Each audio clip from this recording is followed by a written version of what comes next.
Over the last 5 years of running, I've had them all. I've had the shin splints, the runner's knee, the back pain, and I have hopefully gotten rid of these for good. I'm sure I'll run into them at some point, but I have a good strategy on how to handle these, and I haven't had running injuries for the past 2.5 years.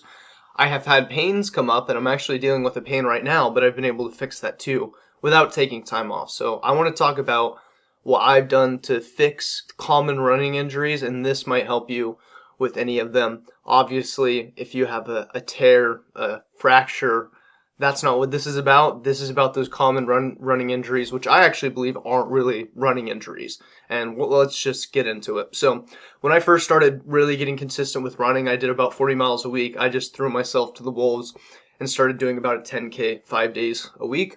And I got shin splints pretty fast. Had to take a bunch of time off.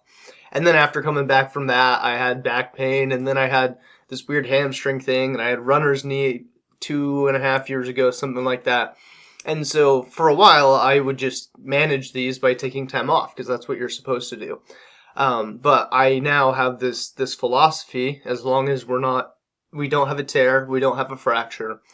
If we have a running injury that like these common ones, I believe fundamentally the two things that cause these are either a lack of mobility, flexibility, or a lack of strength. I don't think you're actually injured. And you see all the time when someone would take time off because of runner's knee, and then they take a couple months off, and then a couple weeks into running again, they have the same exact injury, or it's like slightly different. And so we have to take a look at this and be like, well, first off, if the mindset is we as humans are built to run, and we can run healthily, and we can run a lot and be healthy, if you believe in that, which I do wholeheartedly, then the question is not, can I do volume? It's like, how do I do volume, or what do I need to look like in order to be able to manage that volume? And so that's where this principle of lack of mobility or lack of strength come into injuries. So let's talk about the major three that I've seen or I've even experienced myself. So shin splints, right? The pain in your like shin or tibialis muscle up there. One, form could be a big part of this, right? So if you're heel striking, I'd have to make another video on this, but I would look up heel striking versus midfoot striking or toe striking, because form will definitely have something to do with these, but let's assume you have good form. Shin splints, that pain in your shin. Well, one of the things that I ask myself every time I get a pain or injury is, what muscle or what part of my body could be weak that's causing this, or what muscle or what part of my body is so tight that it's pulling on things, making it hurt. So those are the questions, basically. What muscle is not flexible enough? What muscle is not strong enough? Or tendon, or however you want to look at it. And so with shin splints, if we look at this, what might be affecting this? And I'm a certified yoga teacher, so I think this has definitely helped me grapple with this idea. But okay, what might not be strong enough, or what might be not flexible enough for shin splints? And for me, what I realize is, one, my tibialis muscle is probably not strong enough. We rarely work it out. And if you're saying, what's the tibialis muscle, then you might be one of those people not working it out, and that's okay. That's why I'm making this video. But the tibialis muscle is too weak, and my ankle or quad is too tight. And so what happened when I got shin splints, I think it was like the third time, what I started doing was tibialis curls, and I started stretching the hell out of my quad. And this helped with shin splints. And I haven't had them since, and I've done 200-mile week. I've done one 200-mile week, but I've done a lot of things, high volume, big races, no injuries. And so if you have shin splints, one factor could be that your quad's too tight, it's pulling on your knee, which is pulling on something else, which is causing shin splints. Could be your form, we already talked about it.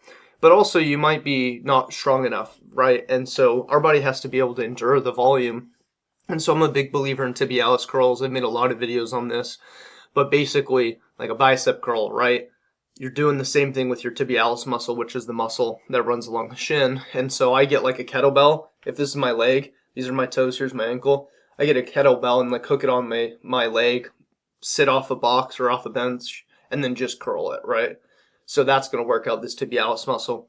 I think that's a big part of why people get shin splints. Or your ankle might not be flexible enough, which also the tibialis curl will help with. It's a little bit of mobility work. You don't need a lot of weight, so I wouldn't expect to do like 30-pound dumbbells on the tibialis curl. I still do like 10, 12 pounds. It doesn't really need to be a lot, but I've noticed a difference. Now, the second one that's very common is runner's knee, right? And I've seen a bunch of mixed definitions, but Basically, it's a pain in your knee you get from running, right? And so a lot of people are like, oh, I need to take time off. They take months off. They don't fix the core root of the problem, and then they come back and get the same thing, right? So after, I believe it was a 100-mile race, I had runner's knee and I wanted to start training for a marathon. Took a couple weeks to recover, started upping my volume, and I had this runner's knee issue. And originally I got a brace for it, and I was talking to my running coach, and he was like, I'm really not a big fan of braces because your muscles start to adjust to that. And so when that brace is not there, then, certain parts are weak, or your leg's worse off because it was reliant on the brace. And I was like, that's a fair point. I could see his point. I'm sure there's a time and place for braces. But what I started doing was a very similar thing for shin splints. I just worked on it even more. So with runner's knee, let's ask the question, what could be too tight that's pulling on this, or what could be too weak that is, not strong enough to manage the volume?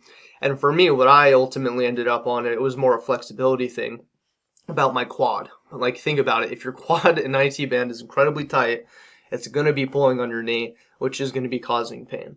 And so I stopped upping my volume, but I maintained the same, I think it might have been 30 miles a week or something like that.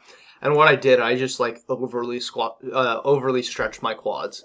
So after about a week or two, and I was still doing the tibialis curls, this is where I really started to do this more regularly. The runner's knee went away and I was able to just keep increasing my volume. No time off, right?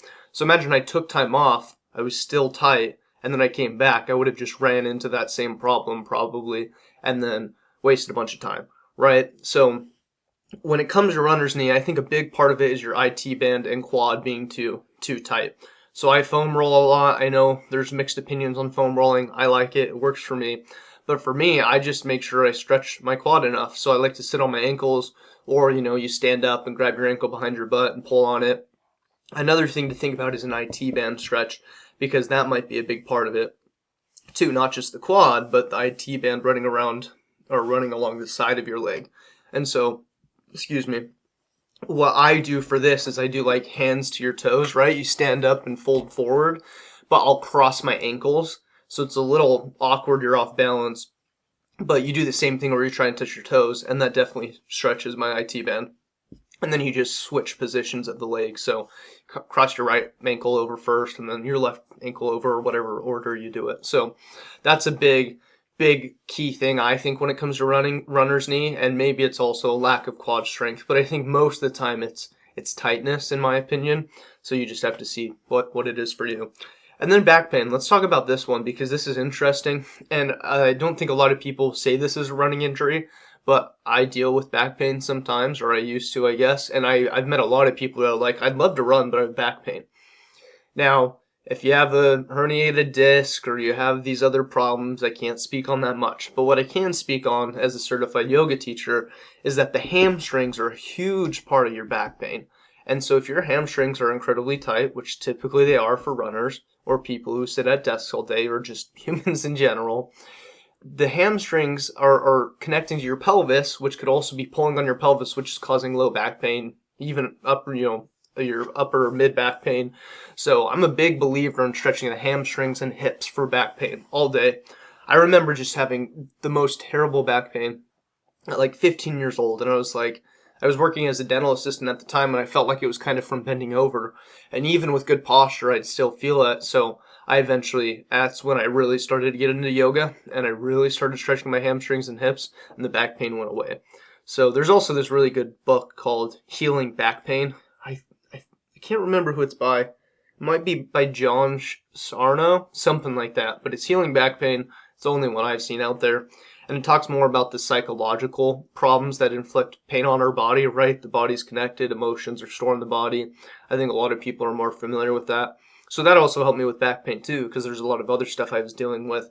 But after I dealt with that and started upping my running volume, back pain would creep up. Or after squatting in the gym, like barbell squats, I would feel a lot of back pain, and I felt like my form was pretty solid. And so what I would do is after every leg day session is I would stretch the hell out of my hips and my hamstrings. Or if you have a massage gun, you can really drill that into the side of your hip. And that's helped me with back pain a ton.